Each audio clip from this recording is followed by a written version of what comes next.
Assalamualaikum warahmatullahi wabarakatuh. Apa kabar kalian semua? Semoga kalian dalam keadaan sehat, dilancarkan rezekinya, dan dimudahkan segala urusannya, dan penuh dengan kebahagiaan. Sebelum masuk ke cerita, jangan lupa bantu like, komen, dan subscribe ya. Semoga kalian semua selalu dalam lindungannya. Hari itu aku berdiri di depan cermin, mematut diri dalam balutan gaun pengantin putih yang katanya menjadi impian setiap perempuan. Riasan wajahku begitu sempurna, rambutku ditata dengan begitu indah, dan senyum tipis tak lepas dari wajahku. Tapi entah kenapa, dadaku terasa sesak. Jantungku berdegup kencang bukan karena bahagia, melainkan cemas. Aku, Aira, akan menikah hari ini. Aku menikah dengan lelaki pilihan keluarga. Namanya Revan. Dia anak dari sahabat karib ayahku. Tampan, tenang, dan terlalu dingin. Bahkan ketika kami bertunangan pun, Revan tidak pernah menggenggam tanganku. Sekadar menatap mataku pun seolah hal berat baginya. Tapi aku mencoba berpikir positif. Mungkin dia hanya tipe pria yang tertutup. Mungkin dia butuh waktu. Pernikahan kami berlangsung megah. Semua orang tersenyum dan mengucapkan selamat. Mereka bilang aku wanita paling beruntung hari itu. Tapi malam pertama menjadi awal dari keanehan yang semakin membuatku bertanya-tanya. Saat kami sudah masuk kamar hotel, Revan hanya berkata singkat, "Kau lelah, istirahatlah. Aku masih berdandan lengkap." Aku menunggunya untuk setidaknya bicara, mungkin pelan-pelan memulai hubungan ini. Tapi dia malah masuk kamar mandi dan keluar dengan piyama, lalu tidur membelakangiku tanpa sepatah kata pun. Aku masih duduk di tepi ranjang dengan perasaan yang tak bisa dijelaskan. Malam pertama yang begitu hampa. Hari-hari berlalu setelah pernikahan. Kami tinggal di rumah yang telah dipersiapkan jauh-jauh hari oleh orang tua kami. Rumah besar dengan interior modern namun sunyi dan terasa dingin. Tidak ada tawa, tidak ada pelukan pagi, tidak ada ciuman sebelum tidur. Revan selalu pulang tepat waktu. Namun begitu masuk rumah, dunianya seolah tidak termasuk aku. Aku mencoba mendekatinya. Menyapanya lebih dulu, membawakannya teh, memasakkan makanan kesukaannya. Yang sebenarnya aku tidak tahu, jadi aku coba berbagai resep. Tapi dia tetap datar. Tidak marah, tidak kasar, tapi dingin. Dia bicara hanya kalau perlu, dan tidak pernah menyentuhku. Bulan pertama aku masih bersabar. Aku berpikir, mungkin dia butuh waktu. Mungkin dia belum terbiasa. Tapi masuk bulan ketiga, aku mulai merasa gila. Aku mulai menghitung hari-hari tanpa sentuhan. Bahkan pegangan tangan pun tak pernah. Pernah suatu malam aku memberanikan diri menyentuh lengannya saat dia sedang membaca. Dia terkejut. Aku bisa melihat ekspresi wajahnya berubah.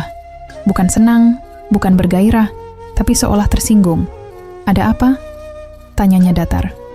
"Aku hanya ingin lebih dekat," jawabku pelan. Dia diam sesaat, kemudian meletakkan bukunya dan berdiri.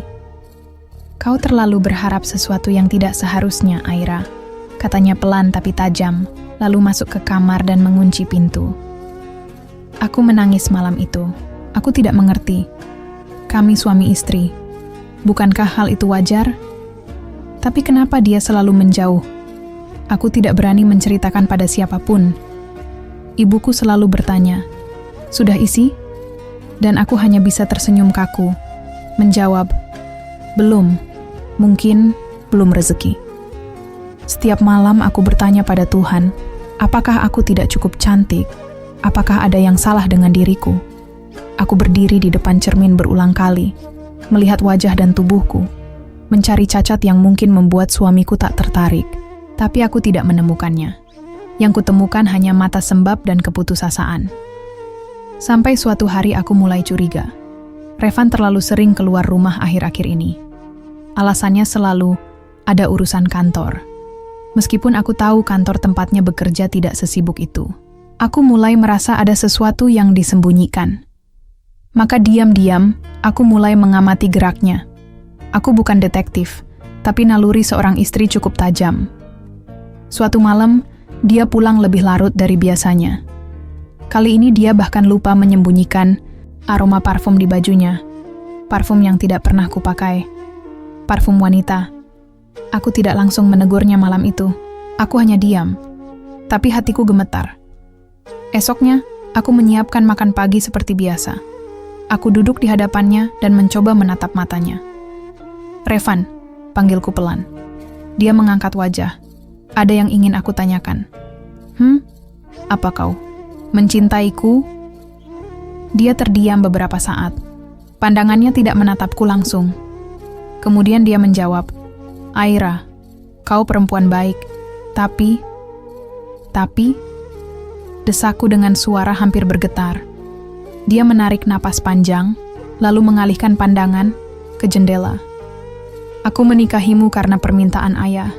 Aku tidak menolak karena aku menghargai keluarga kita, tapi aku tidak bisa menjadi suami seperti yang kau harapkan." Air mataku mulai menetes.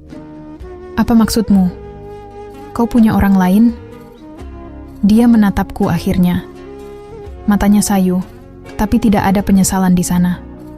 "Bukan wanita." Aku terdiam. Otakku tidak langsung memproses ucapannya. Aku hanya bisa mengulang dalam hati, "Bukan wanita.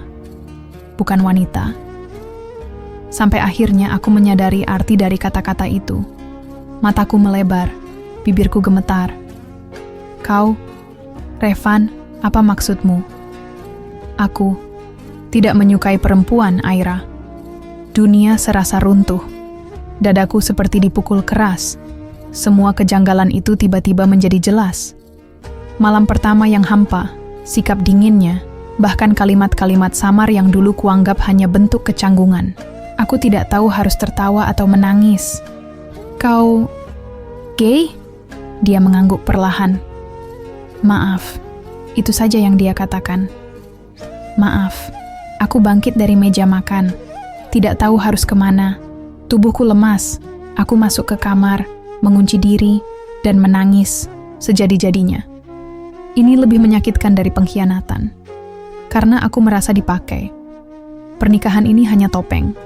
Aku hanya alat untuk menutupi siapa dirinya yang sebenarnya. Hari-hari berikutnya menjadi mimpi buruk. Kami masih tinggal serumah, tapi tidak pernah berbicara. Revan tidak menjelaskan lebih lanjut, dan aku terlalu hancur untuk bertanya. Aku mulai mengurung diri. Berat badanku turun, wajahku pucat. Semua pakaian yang dulu kubeli untuk menyenangkan, hatinya hanya tergantung di lemari, tak pernah terpakai.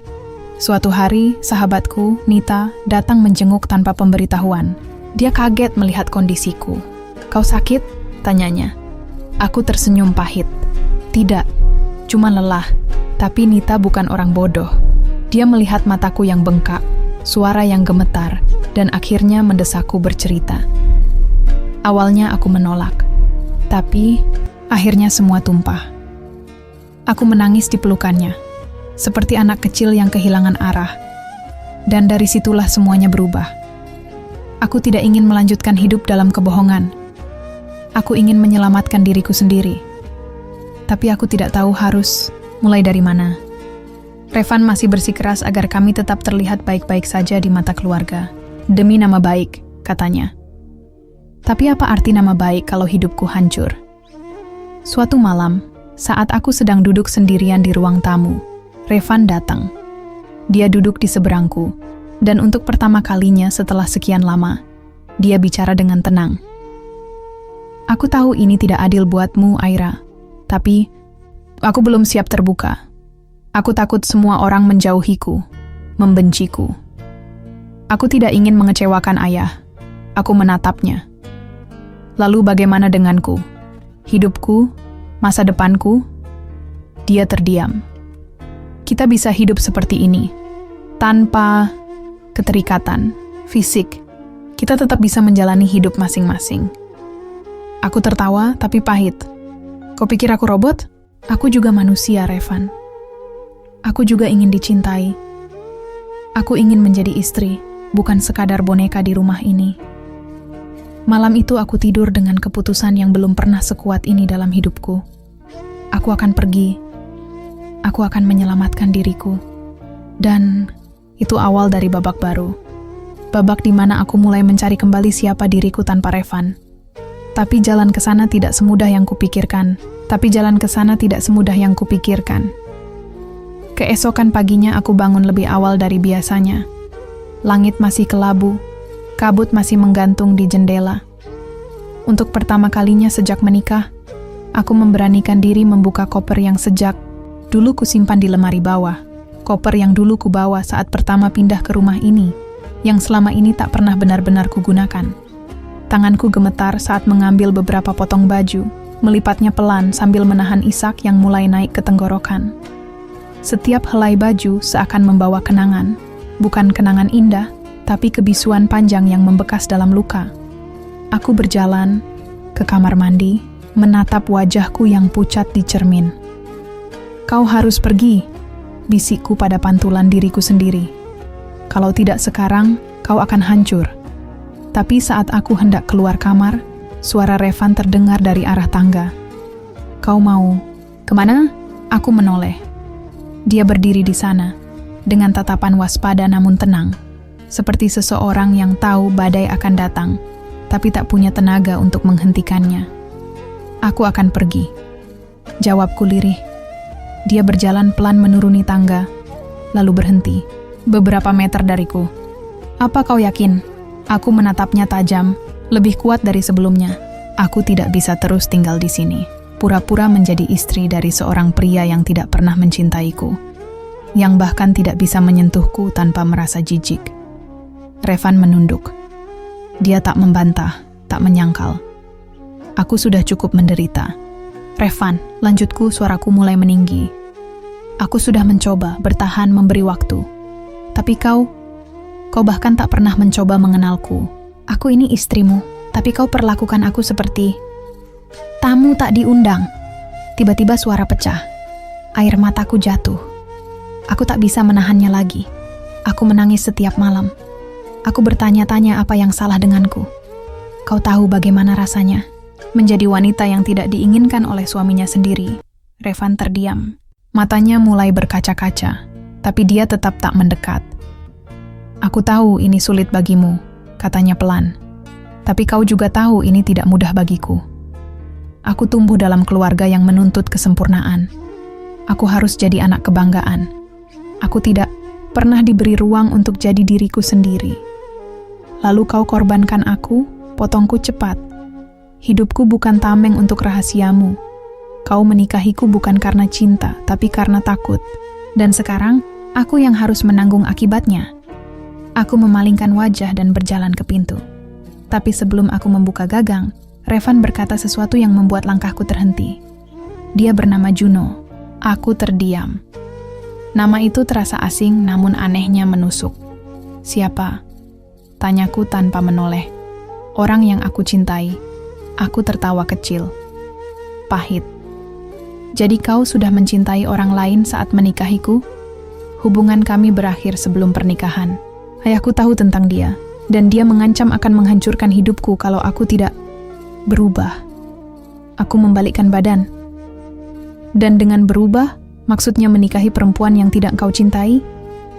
Dia mengangguk, perlahan. "Ayah memaksaku memilih. Menikah atau dikeluarkan dari keluarga, dari semua warisan, dari nama. Aku takut." Semua orang takut, Revan. Tapi tidak semua orang mengorbankan orang lain untuk menyelamatkan dirinya. Untuk beberapa detik yang panjang kami hanya saling diam. Tidak ada lagi yang bisa dikatakan. Luka terlalu dalam untuk dijahit dengan kata-kata. Aku keluar dari rumah itu dengan langkah berat namun pasti. Setiap langkah terasa seperti mematahkan rantai yang selama ini membelenggu diriku. Udara pagi terasa lebih dingin, tapi setidaknya untuk pertama kalinya sejak lama, aku bisa merasakannya. Dingin yang nyata. Bukan kehampaan yang menyiksa. Aku menyewa kamar kecil di daerah pinggir kota. Kontrakan satu kamar, dinding tipis, suara tetangga bisa terdengar jelas. Tapi untuk pertama kalinya, aku merasa bebas. Tidak ada tatapan datar, tidak ada diam membunuh, tidak ada pura-pura bahagia. Hanya aku dan keheningan yang lebih jujur. Hari-hari pertamaku dipenuhi dengan menangis dan tidur. Kadang aku merasa kosong. Kadang aku ingin kembali, bukan karena cinta, tapi karena takut. Sendirian, tapi setiap kali perasaan itu muncul, aku mengingat kembali malam pertama kami. Sunyi, dingin, tak ada pelukan. Dan aku tahu, aku tidak ingin kembali ke kehampaan itu. Nita sering datang. Dia membawa makanan. Kadang hanya duduk diam menemani. Dia tidak banyak bertanya, dan aku bersyukur untuk itu. Karena tidak semua luka butuh penjelasan. Kadang, hanya butuh dipahami. 2 bulan berlalu. Aku mulai bekerja paruh waktu sebagai admin di sebuah toko buku kecil. Aku menyukai bau kertas, ketenangan rak-rak buku, dan orang-orang yang datang dengan tatapan penasaran. Aku mulai merasa hidup kembali, meskipun masih tertatih. Sampai suatu hari, sebuah pesan masuk ke ponselku. Revan, ayahku tahu aku gagal menjaga pernikahan ini. Dia memutus semua hubungan. Aku kehilangan semuanya. Aku menatap layar cukup lama. Tidak tahu harus merasa lega atau sedih. Tapi satu hal yang aku tahu pasti, aku tidak ingin kembali ke dalam hidup yang bukan milikku. Beberapa hari kemudian aku melihat Revan berdiri di depan toko buku. Dia terlihat lebih kurus, wajahnya lelah. Dia menungguku keluar, dan ketika aku mendekat, dia tersenyum lemah. Aku tidak akan memaksamu bicara. Aku hanya ingin bilang, terima kasih karena pernah mencoba mencintaiku. Aku menahan napas, air, mataku menggenang. Aku ingin membencinya. Tapi aku juga tahu dia hanya korban dari sistem yang kejam, sama sepertiku. Aku harap suatu hari kau bisa benar-benar jadi dirimu, tanpa harus menyakiti orang lain, kataku lirih. Dia mengangguk. Aku sedang belajar. Kami berpisah sore itu tanpa kata maaf, tanpa janji, tanpa kebohongan. Hanya kejujuran yang telat datang. Dan untuk pertama kalinya, aku merasa ringan. Tapi kehidupan tidak berhenti hanya karena satu luka disembuhkan, karena luka lain sedang menunggu di tikungan. Aku baru sadar bahwa setelah semua ini, aku tidak hanya kehilangan suami, tapi juga kepercayaan terhadap cinta itu sendiri. Aku baru sadar bahwa setelah semua ini, aku tidak hanya kehilangan suami, tapi juga kepercayaan terhadap cinta itu sendiri. Aku mulai melihat cinta sebagai sesuatu yang palsu, hiasan rapuh yang hanya indah di permukaan, tapi menyimpan racun di dalamnya. Di toko buku tempatku bekerja, aku sering melihat pasangan muda datang bersama, saling tersenyum, saling berbisik pelan sambil menelusuri rak buku. Dulu aku akan menganggap itu indah. Tapi kini, semua itu hanya menyisakan perasaan asing. Iri? Tidak. Lebih kepada hampa. Aku menjadi versi diriku yang baru. Dingin, tenang, penuh batas. Aku masih tersenyum pada pelanggan, masih melayani dengan sopan, tapi aku tidak membiarkan siapapun mendekat terlalu jauh. Bahkan Nita pun bisa merasakannya. Suatu sore saat kami duduk di warung kopi kecil, dia menatapku lama sebelum akhirnya berkata, "Kau berubah. Apa maksudmu?" Tanyaku tanpa menoleh. "Kau seperti tembok. Dulu kau penuh cahaya, Aira.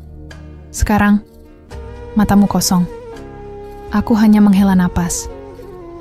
Aku hanya belajar menjaga diri, Nit, supaya tidak hancur lagi. Dia menggenggam tanganku. Menjaga diri bukan berarti menutup diri dari dunia.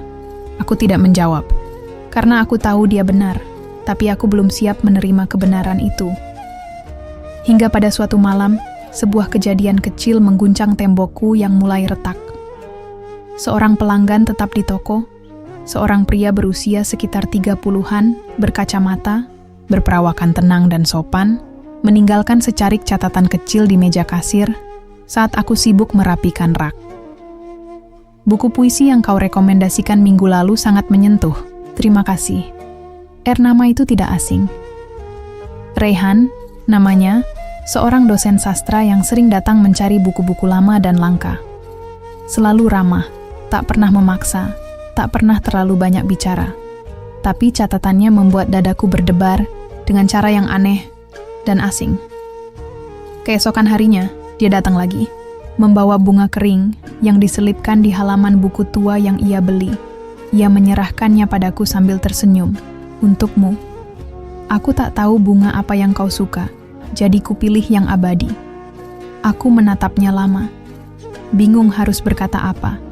Tapi, senyumnya tidak membuatku cemas, tidak membuatku tertekan. Tidak seperti senyum palsu di hari pernikahanku dulu. Ini terasa tulus. Namun seperti api kecil yang menyentuh kulit lama yang belum pulih, aku langsung menarik diri. Aku menaruh bunga itu di laci meja kasir, dan malamnya aku buang ke tempat sampah. Bukan karena aku membencinya, tapi karena aku takut. Takut kalau aku akan jatuh. Takut kalau aku akan membuka hati hanya untuk dihancurkan lagi. Karena jika Revan, yang tampak sempurna saja bisa menyimpan rahasia sebesar itu, siapa yang bisa menjamin Rehan tidak? Tapi dunia, seperti biasa, suka mengetuk ketika kita ingin menutup pintu. Rehan terus datang. Tidak memaksa, tidak terlalu dekat, tapi tidak pernah menyerah.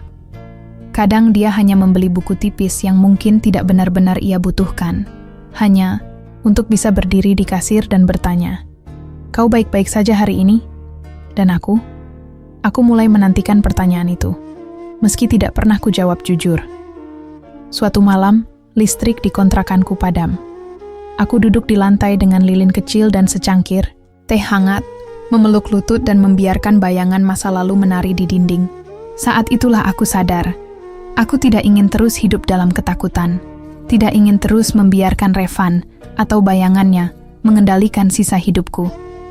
Aku berhak merasakan dicintai, tapi aku juga tahu, aku belum siap untuk cinta yang baru. Aku hanya ingin belajar mengenal diriku dulu. Pagi itu aku menyapa Rehan lebih dulu untuk pertama kalinya. "Pagi. Hari ini buku barumu sudah datang." Dia tampak terkejut, lalu tersenyum lebar. "Pagi juga, Aira." Nama itu terdengar berbeda saat keluar dari mulutnya. Tidak dingin, tidak berat, seperti doa yang dilafalkan pelan-pelan. Kami mulai bicara tentang buku, tentang puisi, tentang kopi kesukaan. Sedikit demi sedikit, aku mulai membuka celah kecil di bentengku. Tapi tidak terlalu lebar. Belum. Beberapa minggu kemudian, Rehan mengajakku menghadiri pameran buku lokal. Aku hampir menolak, tapi Nita yang mendengar ceritanya langsung membulatkan tekadku. "Aira, itu bukan kencan. Itu cuma kamu pergi dengan teman. Coba sekali saja kau izinkan dirimu untuk bernapas." Dan akhirnya aku pergi. Kami menyusuri stand demi stand, tertawa karena ada judul-judul aneh yang menggelitik, dan Rehan membacakan puisi random dengan suara yang dibuat seolah dia sedang pentas teater. Aku belum pernah tertawa seperti itu sejak lama. Tapi malam itu, juga saat aku pulang, aku melihat Revan meneleponku.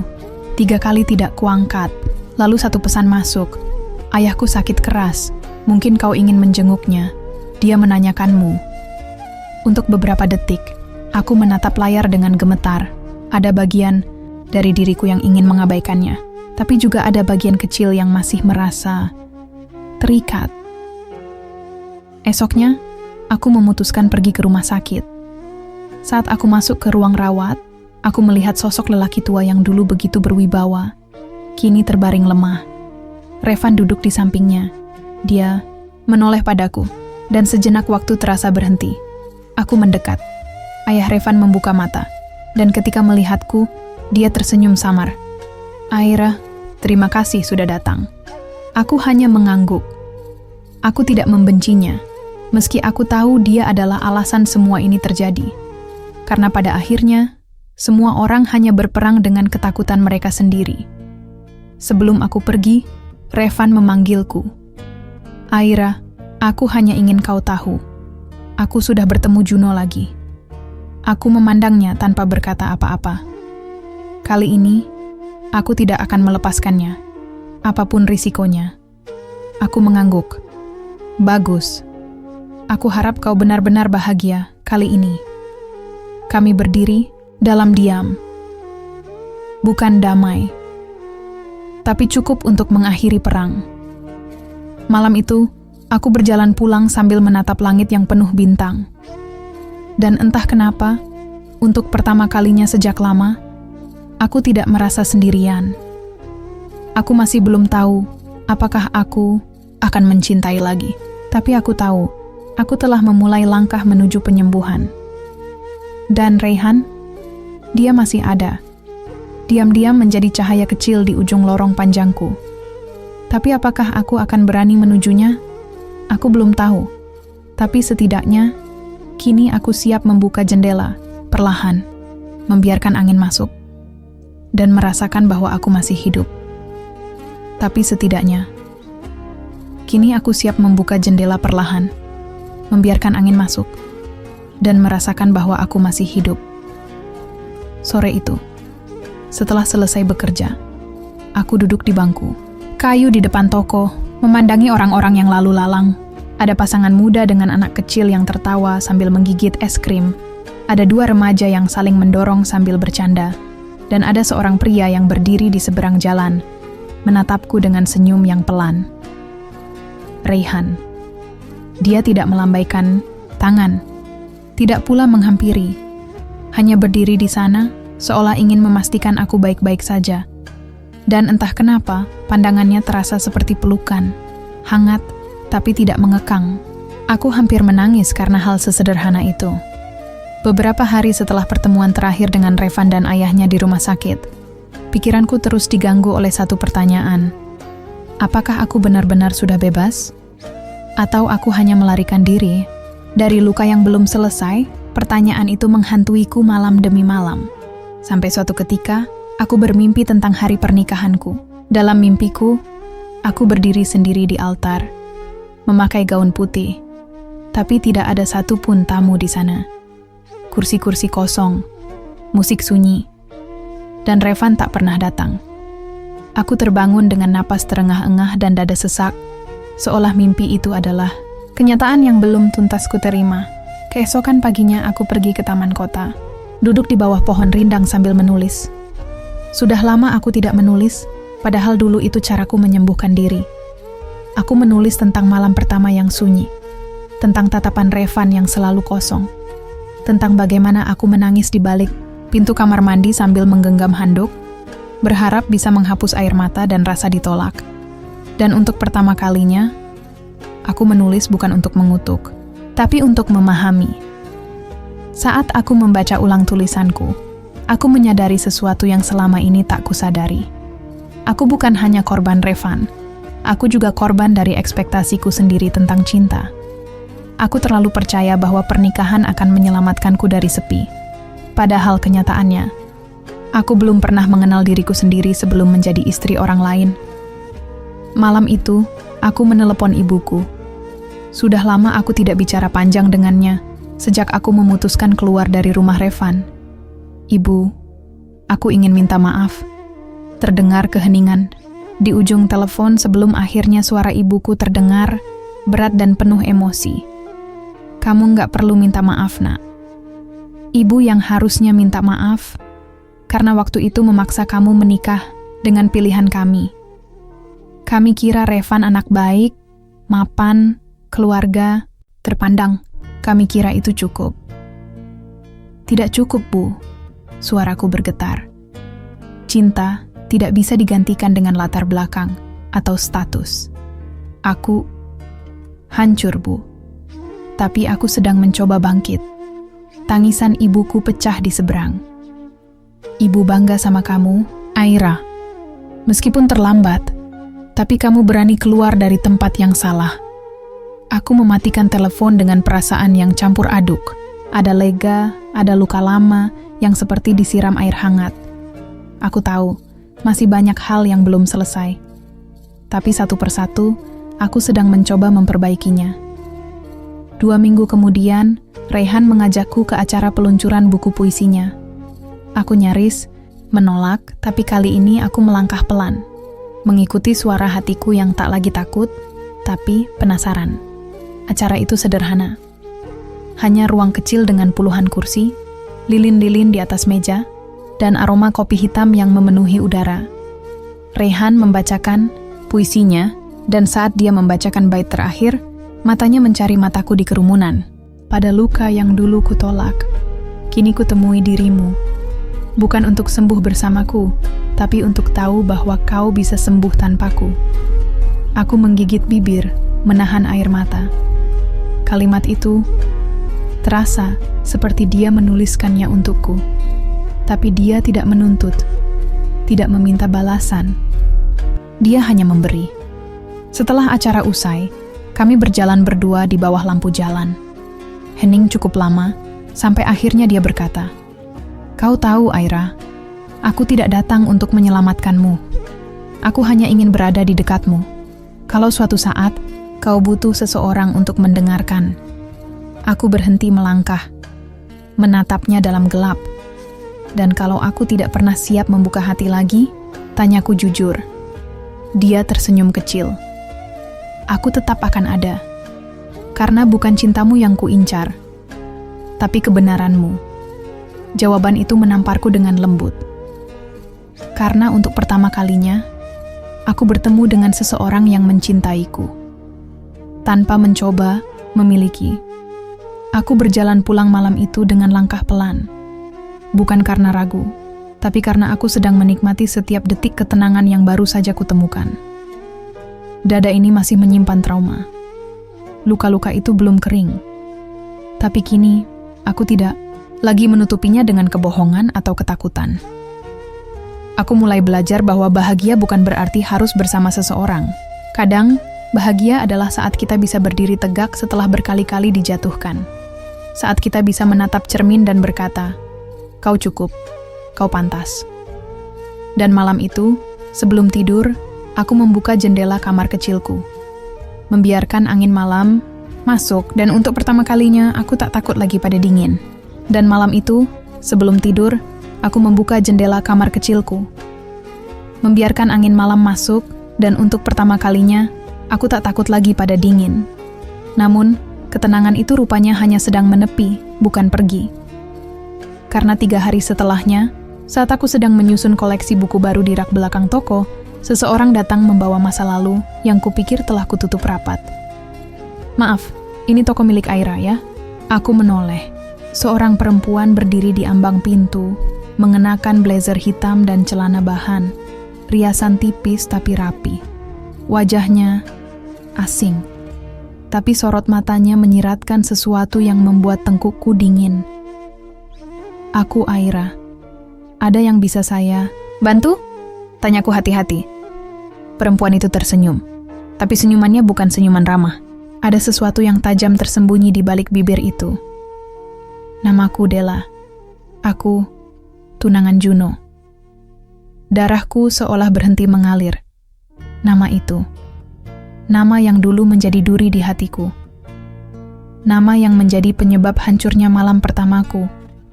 Dan alasan kenapa suamiku tidak pernah menyentuhku. Juno. Aku menarik napas pelan. "Silakan duduk," ucapku, menahan segala gejolak yang hendak meluap. Della duduk, menyilangkan kaki dengan sikap percaya diri.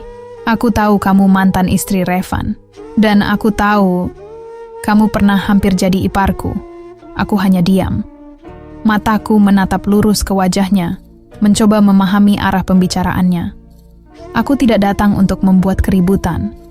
Aku hanya ingin memastikan kamu tidak berniat merusak hidup kami seperti kamu menghancurkan hidup Revan. Aku mengernyit. "Merusak? Aku?" Della tertawa sinis.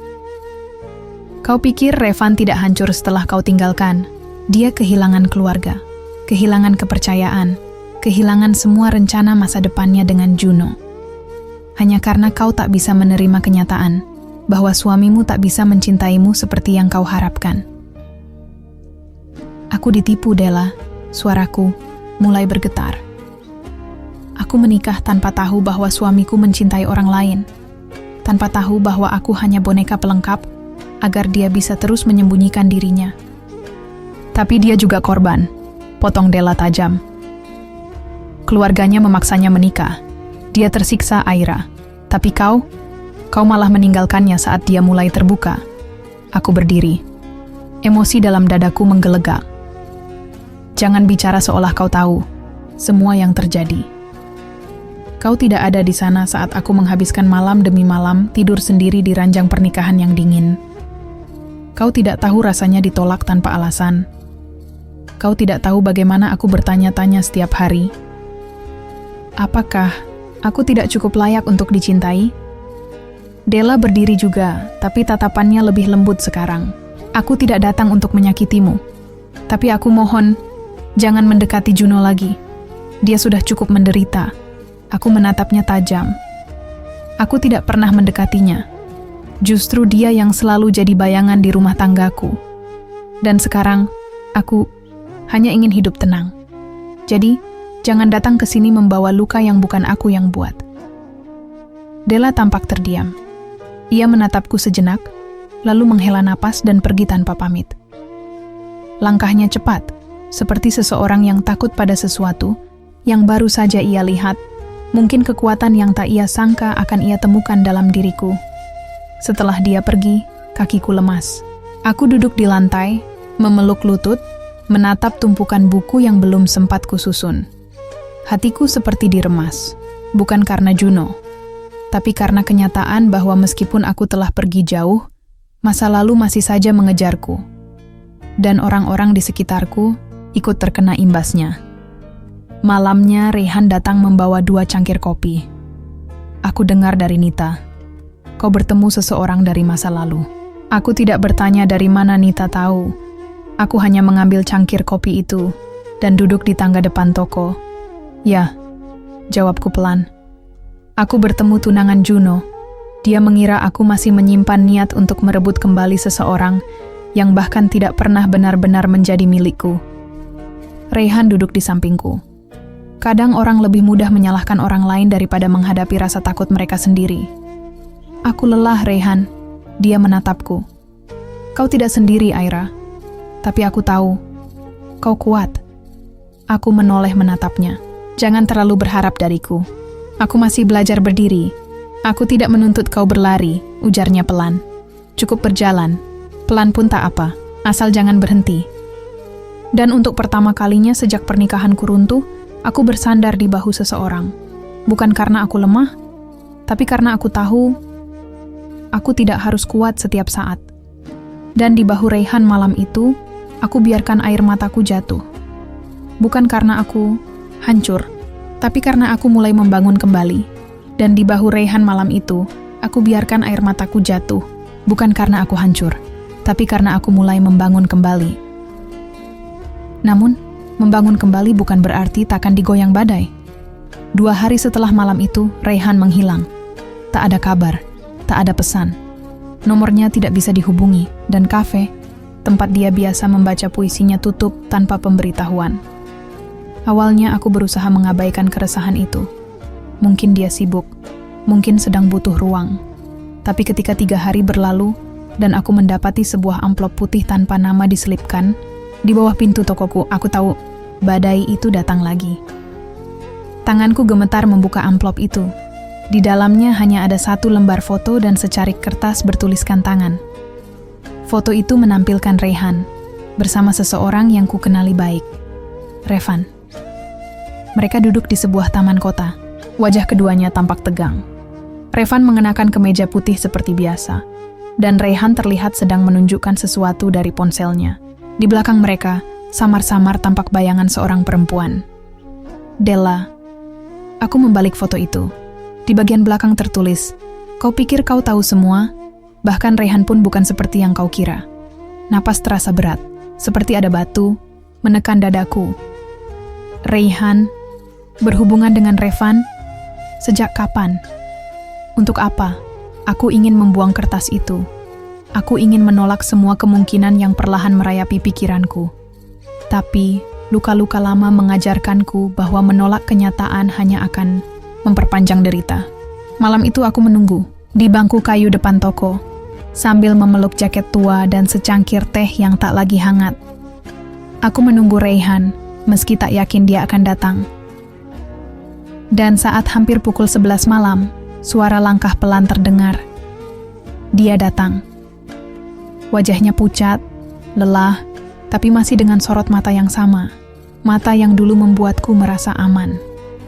Aku bisa jelaskan, katanya sebelum aku sempat bertanya apapun. Aku tak menjawab, hanya menatapnya, membiarkan dia tenggelam dalam kesalahannya sendiri. Aku bertemu Revan, lanjutnya. Bukan karena aku mencarinya, tapi karena dia mencariku. Dia tahu tentang kita, tentang kedekatan kita. Aku menelan ludah. Lalu, dia memperingatkanku, ujar Rehan lirih. Dia bilang, kau belum sepenuhnya lepas darinya, bahwa aku hanya pelarianmu. Dan dia menunjukkan foto-foto, video, rekaman dari waktu kalian masih bersama. Aku menegang. Dia merekamku. Rehan mengangguk, penuh sesal. Sebagian hanya suara, tapi dia memutar ulang semua percakapan yang kau kira terjadi di balik pintu tertutup. Tangismu, amarahmu, bahkan saat kau bicara di telepon dengan ibumu. Air mataku jatuh, tak terbendung. Kenapa kau tidak bilang dari awal? Karena aku takut kau menganggapku sama seperti dia. Tapi aku salah, Aira. Aku salah karena mencoba menyelamatkanmu tanpa lebih dulu memastikan aku benar-benar mengenalmu. Aku berdiri, menjauh. Hatiku sesak. Bukan karena Rehan bohong, tapi karena aku lelah. Terlalu sering dipercaya setengah-setengah. Terlalu sering diberi cinta yang bersyarat. Aku tidak butuh diselamatkan Rehan. Yang kubutuhkan hanya seseorang yang tetap berdiri di sampingku. Bukan di belakangku. Bukan di depan. Di samping, tanpa agenda. Dia menunduk lalu perlahan melangkah mundur. Aku akan pergi, kalau itu yang kau mau. Tapi jika suatu hari kau siap, aku akan tetap jadi tempatmu kembali. Dan dia pun pergi. Meninggalkan aku sendiri, lagi. Beberapa hari berlalu tanpa kabar dari siapapun. Aku kembali ke rutinitasku. Toko, buku, diam. Tapi hati ini kembali diserang sunyi. Sunyi yang kali ini bukan karena ditinggalkan, tapi karena kehilangan kepercayaan. Sampai satu siang, sebuah surat dari pengacara datang. Atas nama keluarga Revan, tanganku gemetar membaca isi surat itu. Permohonan pertemuan keluarga mengenai warisan almarhum Pak Adrian, disertai permintaan khusus untuk menghadirkan Aira sebagai mantan menantu yang disebut dalam surat wasiat terakhir. Mataku membelalak. Ayah Revan meninggal. Aku tak tahu harus merasa apa. Pria itu satu-satunya dari keluarga Revan yang dulu mencoba membelaku, yang menatapku dengan iba saat aku menangis di rumah sakit. Dan sekarang, ia meninggalkan sesuatu untukku. Hari itu aku berdiri lama di depan cermin, menatap wajah yang penuh luka, tapi juga penuh tekad. Aku tahu, perjalananku belum selesai, bahwa masih ada bab yang harus kututup sendiri, di tempat di mana semuanya pernah bermula. Aku memesan taksi ke rumah keluarga Revan. Rumah itu masih sama, megah, dingin, sepi. Tapi kali ini aku melangkah dengan kaki sendiri, tanpa dijemput, tanpa digandeng, tanpa ilusi cinta. Dan di ruang tamu besar itu, Revan duduk menungguku. Tatapannya kosong seperti biasa, tapi kini ada garis lelah di matanya, dan di sampingnya berdiri seorang pria paruh baya, pengacara keluarga. "Silakan duduk, Bu Aira," kata si pengacara. Aku duduk, tegak, siap mendengar apapun yang akan membuka kembali kotak rahasia masa lalu. Dan saat pengacara itu membuka map, berisi surat wasiat, suara yang keluar darinya mengguncang dunia yang baru saja kuperbaiki dengan susah payah. Dalam surat wasiat almarhum Bapak Adrian tertulis bahwa sebagian besar hartanya akan diberikan kepada cucu yang belum lahir dari pernikahan Revan dan Aira. Jika tidak ada keturunan dari pernikahan itu, dalam waktu 2 tahun setelah surat ini dibacakan, maka seluruh warisan akan jatuh ke yayasan sosial. Jantungku berhenti. "Cucu," aku menatap Revan. Dia membalas tatapanku, datar, tapi juga penuh ancaman yang samar.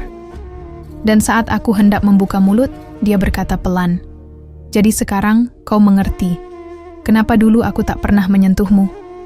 Jadi sekarang kau mengerti kenapa dulu aku tak pernah menyentuhmu?" Aku terpaku. Kata-kata itu menggema, menghantam dinding-dinding pertahanan yang susah payah ku bangun. Semua potongan puzzle yang tercerai-berai dalam ingatanku perlahan saling menemukan tempatnya. Bukan karena orientasinya, bukan karena cinta yang tak terbalas, tapi karena rencana, karena skenario, karena warisan. Aku hanya alat. Suaraku nyaris tak terdengar. Revan mengangguk pelan. Ayahku tahu aku tidak akan pernah punya keturunan secara alami. Dia tahu semua tentang siapa aku sebenarnya, tapi dia tetap berharap ada garis keturunan keluarga ini yang bisa dia titipkan harapannya. Jadi dia menyebutmu dalam wasiat. Dia tahu, kau satu-satunya perempuan yang bisa dipercaya. Aku menggeleng tak percaya. Kau menikahiku. Karena surat warisan itu, Revan menatapku. Awalnya ya, tapi setelahnya, semuanya jadi lebih rumit. Jadi semua malam-malam aku menangis. Semua dingin yang kau biarkan kurasakan. Itu, semua adalah bagian dari rencana. Revan berdiri. Kau pikir aku tidak terluka juga? Aku mencintai Juno. Tapi aku dipaksa menjalani hidup yang bukan milikku. Aku terjebak dalam tubuh dan nama keluarga yang terlalu banyak menyembunyikan luka. Aku mencoba jujur, Aira. Tapi setiap kali aku hampir bicara, aku takut. Karena kau terlalu baik, terlalu benar. Dan sekarang, kau harap aku akan pura-pura hamil, agar warisan itu tidak jatuh ke yayasan? Suaraku mulai meninggi, penuh amarah yang kupendam bertahun-tahun. Bukan pura-pura, jawabnya dingin. Kita bisa adopsi. Kita bisa atur semuanya agar tampak alami. Aku bahkan bersedia beri kompensasi. 50% warisan akan jadi milikmu. Itu ratusan miliar. Aku menatapnya lama. Orang yang dulu kucintai. Suami yang tak pernah menyentuhku. Kini berubah menjadi pedagang yang menawar harga tubuh dan martabatku. Revan, aku berdiri. Kalau ini semua adalah permainan, aku tidak ingin jadi bidaknya lagi. Lalu aku pergi. Langkahku cepat, tapi hatiku berat. Di balik semua, kekuatan yang kutunjukkan, hatiku patah sekali lagi. Namun kali ini, aku tidak kembali terpuruk. Aku sudah terlalu jauh untuk mundur. Aku sudah terlalu kuat untuk menyerah. Hari-hari berikutnya, aku sibukkan diri di toko. Raihan tak pernah kembali. Tapi tak lama kemudian, sebuah surat datang. Bukan dari dia, tapi dari pengacara yang sama. Isi surat itu mengejutkanku. Almarhum, Pak Adrian menambahkan wasiat tertutup 1 minggu sebelum wafatnya. Wasiat ini khusus ditujukan kepada Aira, dengan syarat tidak boleh dibuka kecuali oleh yang bersangkutan. Aku datang ke kantor pengacara dengan tangan dingin. Di sana, aku duduk sendirian, membaca isi surat itu. Aira, aku menyesal membiarkan putraku menghancurkan hidupmu. Aku tahu dia tidak bisa memberimu cinta, dan itu bukan salahmu. Tapi ketahuilah, aku memilihmu dalam wasiatku bukan karena darah, melainkan karena hati. Aku melihat sesuatu dalam dirimu yang tak pernah kulihat di keluarga ini. Kejujuran, keteguhan, dan hati yang hidup. Warisan ini bukan untuk Revan. Ini untukmu. Untuk orang yang kelak akan menjadikan kasih sayang sebagai warisan paling berharga. Aku percayakan padamu yayasan pendidikan ini. Bangunlah masa depan dari reruntuhan luka. Jangan ulangi kesalahan kami. Adrian Surya. Tangisku pecah saat membaca surat itu. Bukan karena warisan, tapi karena akhirnya ada satu suara, meski telah tiada, yang mengerti rasa sakitku dan mempercayaiku untuk menyembuhkan, bukan menghancurkan. Beberapa bulan kemudian, aku mendirikan yayasan pendidikan untuk anak-anak perempuan korban pernikahan paksa dan pernikahan transaksional. Namanya Yayasan Surya Aira. Aku tak lagi mencari cinta, tapi aku menemukannya dalam bentuk yang berbeda. Di tawa anak-anak yang kini bisa sekolah, di tangan-tangan kecil yang menggenggam pena, bukan luka, Dan pada suatu sore, di halaman yayasan, seseorang berdiri di gerbang. Rambutnya sedikit lebih panjang. Matanya masih teduh seperti dulu. "Raihan, kau pulang?" Tanyaku pelan. Dia mengangguk. "Aku tak pernah pergi, hanya memberimu ruang untuk terbang." Aku berjalan mendekat. "Lalu apa kau datang untuk tinggal?" Dia tersenyum, hangat, jujur tanpa luka. "Kali ini, kalau kau izinkan, aku datang bukan untuk menyelamatkan, tapi berjalan bersamamu." Aku mengulurkan tangan. Dan untuk pertama kalinya, seseorang menggenggamnya tanpa syarat. Akhirnya aku tahu, aku memang tidak pernah disentuh oleh suamiku sejak pertama nikah. Tapi kini aku disentuh dengan cara yang paling dalam. Oleh orang yang menyentuh hatiku, bukan tubuhku. Dan itu jauh lebih menyembuhkan.